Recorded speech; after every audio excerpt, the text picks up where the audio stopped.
जो 1971 वाले थे, लगभग उसी प्रकार के हालात बिल्कुल, मतलब आज अनुज बलूचिस्तान। माथुर जी, हालात बड़े बेकार, बड़े जो है स्थितियां वो पाकिस्तानी सेना और पाकिस्तानी सरकार के हाथ से निकलते इस वक्त नजर आ रही हैं। सिद्दीक जी, दूसरी ओर अगर यहाँ अंतर्राष्ट्रीय संगठनों को लेकर बात करें, जो मानवाधिकारों का उल्लंघन बलूचिस्तान के अंदर हो रहा है, उसको लेकर अंतर्राष्ट्रीय संगठन की चुप्पी आखिर क्यों? सिद्दीक जी। जी, आप सही कह रहे हैं। असल में किस्सा ये है कि पाकिस्तान के जेर कब्जा बलूचिस्तान में जुल्म की एक नई लहर ने जी इंसानियत को शर्मिंदा कर दिया है। 2025 में पाकिस्तान आर्मी ने खुसूसी तौर पर डेथ स्क्वाड बलूचिस्तान भेज दिए हैं, जो लोगों को जिंदा अगवा करते हैं और बाद में सिर्फ जिस्मानी आज़ा मिलते हैं। ये कोई हादसाती मजालिम नहीं, बल्कि एक मुनज़्ज़म नस्ल कुशी की एक लहर है। और आपको याद होगा, आप लोगों को सबको याद होगा, मीडिया में आया था। मेरा मतलब कहने का ये है कि ये नस्ल कुशी बलूचों की ये नई नहीं है, बल्कि ये उस पुरानी स्कीम का, पुरानी जो प्लानिंग है पाकिस्तान आर्मी का, उसका एक हिस्सा है। अक्टूबर 2022 में पाकिस्तान के शहर मुल्तान में वाक़या एक हस्पताल है, नश्तर हॉस्पिटल, उसके छत पर सैकड़ों सड़ी हुई लाशें पाई गई थीं। ये वाक़या न सिर्फ पाकिस्तान बल्कि आलमी सतह पर शदीद गम गुस्सा का बास भी बन गया था। बलूच और सिंधियों ने दावा किया था कि ये लाशें बलूचिस्तान से जबरी तौर पर लापता किए गए अफराद की हो सकती हैं। अक्टूबर 2022 को पंजाब के वजीर आला के मशीर चौधरी जमान गज्जर ने नश्तर अस्पताल का दौरा भी किया था और अस्पताल की छत पर उन लाशों को देखा भी था। और कई न्यूज़ चैनल जो थे उस वक्त के न्यूज़ चैनल, जियो न्यूज़, आज टीवी और टाइम्स ऑफ पाकिस्तान जैसे ज़राए ने खबर भी दी थी, मगर चंद दिन के बाद मीडिया ने मुकम्मल खामोशी अख्तियार की और कोई जामे फॉरेंसिक रिपोर्ट या अवामी तहकीक सामने नहीं आया।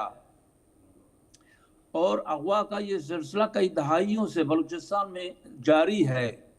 रियासती अदारे बगैर वारंट के खुफिया इदारों की तरफ से लोगों को हिरासत में लेकर कत्ल कर देते हैं जी। और फिर ये कत्ल और लाशें फेंकने की एक पते अमली को दस्तावेजी शक्ल दे दी है कई इंसानी हुकूक के इदारों ने। और इसके अलावा इंसानी हुकूक के रखवाली करने वाले इदारों ने दर्जनों केसेस की दस्तावेजात भी तैयार किए हैं। तो ये कहने का मतलब ये है कि कई इदारों ने, जो बैनुल-अक़वामी इंसानी हुकूक के रखवाली करने वाले अदारे हैं, उन्होंने रिपोर्ट भी किए हैं, उन्होंने पाकिस्तानी हुकूमत को लिखा भी है, उसको तवज्जो भी दी है, लेकिन ये ढीठ हैं, कुछ नहीं सुनते हैं जब तक कि इनके ऊपर बहुत सख्त पाबंदियां नहीं लगाई जाएं। जी, उस वक्त तक ये नहीं सुनेंगे। जी बिल्कुल, जाहिर तौर पर बिल्कुल ठीक कहा आपने कि सख्त पाबंदियां लगने की बहुत ज्यादा जरूरत इस वक्त पाकिस्तान के ऊपर है। बहुत जरूरत है जी, बिल्कुल, बिल्कुल सर, बिल्कुल है। हमने बहुत रिक्वेस्ट किया है, कई दफा हमने रिक्वेस्ट किया है इदारों से कि पाबंदियां लगाई जाएं। जी मगर बिल्कुल सिद्दीक जी, पाबंदियां लगाने की जो बातें हैं, लेकिन बड़ी बात यहाँ पर यह है कि ये पाबंदियां लगती हुई नजर नहीं आ रही हैं पाकिस्तान के ऊपर। माथुर साहब, दूसरी ओर अगर बीएलए को लेकर बात की जाए थोड़ी सी, तो यहाँ पर एक समय पर बीएलए को अनट्रेंड कहा जाता था। जो बीएलए के लड़ाके हैं उन्हें अनट्रेंड लड़ाके कहा जाता था, लेकिन जो मौजूदा स्थितियां अनुज माथुर साहब नजर आ रही हैं बलूचिस्तान के अंदर, उसे देखने के बाद तो कहीं से कहीं तक ये नहीं कहा जा सकता कि बीएलए के लड़ाके अनट्रेंड हैं, क्योंकि वो पाकिस्तानी सेना को घुटने टेकने पर मजबूर कर दे रहे हैं। हाँ, अभिषेक बिल्कुल सही कहा आपने। देखिए, इसमें दो पहलू है और दोनों पहलुओं को हम समझने की आवश्यकता है। पहली बात तो ये है कि जिस भी लड़ाकू दस्ता या जो भी ऐसा व्यक्ति है जो कि अपने आप को लड़ने के लिए तैयार करता है, उसके लिए उसकी एक बहुत बड़ी वजह होती है। कॉज होना जरूरी है। आपको किसी भी प्रकार का युद्ध करने के लिए, किसी भी प्रकार का बल का प्रयोग करने के लिए कॉज होना जरूरी है, क्योंकि जो ह्यूमन टेंडेंसी है वो टेंडेंसी दानवी आसुरी टेंडेंसी नहीं है। आपको अगर किसी को दूसरे के ऊपर हमला करने के लिए तैयार करना है तो बहुत मामूली बात है कि आपको उसको एक ऐसा कॉज देना पड़ेगा जो कि उसको समझ में आता है, और अगर वो कॉज उसको ठीक से समझ में आता है तो वो फिर युद्ध करने में कभी भी पीछे नहीं हटेगा। वही लोग होते हैं जो कि 21 लोगों ने सारागढ़ी की लड़ाई में 10,000 अफगानों के साथ से लड़ाई करी थी, तो वो इसी वजह से करी थी कि उनके पास एक कॉज, आज की तारीख में बीएलए के पास एक बहुत जबरदस्त कॉज है, और उस कॉज की वजह से बीएलए ने अपने आप को प्रशिक्षित किया है। मैं ये नहीं कह रहा हूं कि सिर्फ कॉज से वो लड़ाई लड़ रहे हैं, क्योंकि उनके पास एक बिल्कुल साफ सुथरा अच्छा ध्येय है। उस ध्येय की वजह से उन्होंने अपने आप को प्रशिक्षित किया है, अपने आप को एक कॉम्बैट यूनिट के तौर पे तैयार किया है, मुझे लगता है। और आज की जो बीएलए है वो एक बहुत अच्छी साफ सुथरी वेल कोऑर्डिनेटेड एक्ट करने के लिए तैयार और गुरिल्ला वॉरफेयर में माहिर एक टुकड़ी बन गई है। तो और दूसरा पहलू जिसकी मैं बात कर रहा था, कहीं ना कहीं पाकिस्तान के जो जमीनी दस्ते हैं उनके पास से वो जो बेसिक फंडामेंटल कॉज होना चाहिए वो कहीं ना कहीं उसमें कमी नजर आ रही है मेरे को, कि उनको भी ये लगता है कि भाई हम किससे लड़ाई लड़ रहे हैं, क्यों लड़ाई लड़ रहे हैं, क्यों इनको मार रहे हैं। तो ये मेरा मानना है कि आपकी जब प्रोफेशनलिज्म सेना का कम होता है और कॉज जो होती है तो उसकी वजह से आपको इसी प्रकार के परिणाम हासिल होते हैं।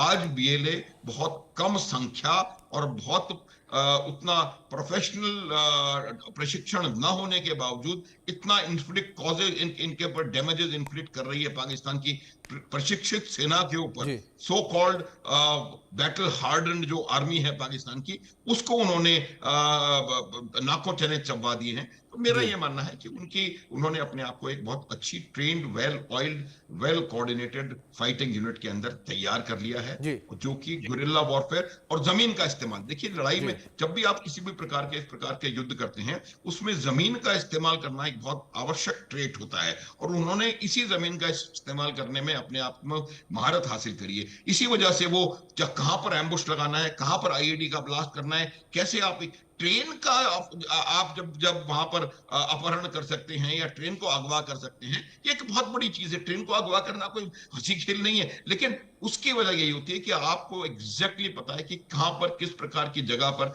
कैसे आपकी टीम काम कर सकती है। और उसी वजह से जब आप जमीन का सही प्रयोग करते हैं, आपके पास एक अच्छा कॉज है, आपके पास ट्रेनिंग है, तो आप इसका परिणाम जो है कई मर्तबा ज्यादा निकाल सकते हैं। और दूसरी तरफ मैं यही बता रहा हूं कि जब भी आपका इस प्रकार की हालात होती है, इंसर्जेंसी हो, टेररिज्म की हालात हो, उन हालातों में उन 3 फंडामेंटल क्वालिटीज का बहुत बड़ा असर पड़ता है। बिल्कुल माथुर साहब, बिल्कुल ठीक आपने कि इनका असर जो है वो काफी ज्यादा पड़ता हुआ नजर आता है। सिद्दीक जी, दूसरी ओर अगर यहाँ पाकिस्तानी सरकार को लेकर बात की जाए तो पाकिस्तानी सरकार की भूमिका को आप यहाँ पर किस तरह से देखते हैं? जी, पाकिस्तानी सरकार यहाँ पर बिल्कुल बुरी तरह नाकाम हो गया है। पाकिस्तानी जो